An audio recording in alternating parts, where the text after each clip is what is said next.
जमुई जिला में होलो पारा चार गे छौड़ी,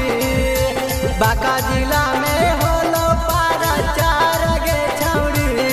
पारा चार गे छौड़ी के होली टिसाना वाला चौड़ा साथे फरार गे छौड़ी, होली कोचिंगा वाला चौड़ा साथे फरार गे छौड़ी। जमुई जिला में होलो पारा चार गे छौड़ी,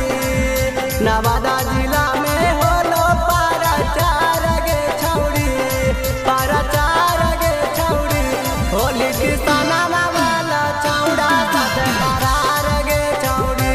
होली कोचिंगा वाला चौड़ा साथे फरार गे छौड़ी।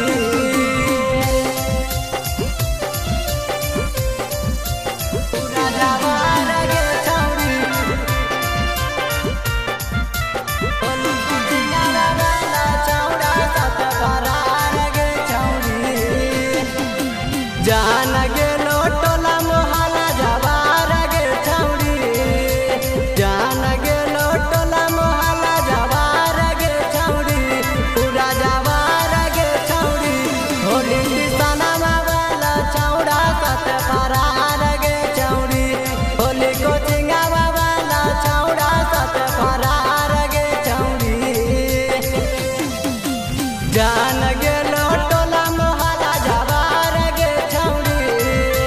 जान गेलो टोला मोहल्ला जवार गे छौड़ी, पूरा जवार गे छौड़ी होली टिसाना वाला चौड़ा साथे फरार गे छौड़ी, होली कोचिंगा वाला चौड़ा साथे फरार गे छौड़ी। कहिए से तोरा चल हल चक्कर जान गलो टोला मोहल्ला गे सगत कला हो चर्चा पूरा बोरबा बाजार गे छौड़ी, चलो चर्चा पूरा बोरबा बाजार गे छौड़ी, पूरा बाजार गे छौड़ी होली संजैया चौड़ा साथे तो फरार गे छौड़ी, होली सुभाषवा चौड़ा साथे तो फरार गे छौड़ी, होली बिरिचिया चौड़ा साथे तो फरार गे छौड़ी, होली सुधनसुआ चौड़ा साथे तो